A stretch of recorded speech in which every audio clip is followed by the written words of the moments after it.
Ang nangyari, flash break yan ng dating Prosecutor General papunta ng Ombudsman. Kaya hindi ko nakita yung demandang yon. Ito naman demanda ng House. Hindi ko yan pinapansin talaga kasi wala yan sa, malayo yan sa bituka namin sa DOJ. Dahil ang amin nun ay ang dami-dami namin trabaho.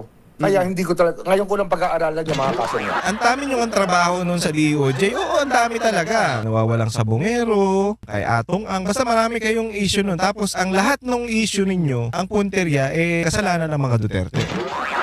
O nasa na yung mga missing sabongero? Ano, nagbigay ka ng false hope? Naglaho na kayo. Ano na nangyari? Samantalang nung una na umuusbong yung issue na yan na si Atong Ang ang sinasabing ulo niyan, tapos ginawa nyo, idinikit nyo sa mga Duterte. Paano nyo idinikit? Dahil nga war on drugs daw.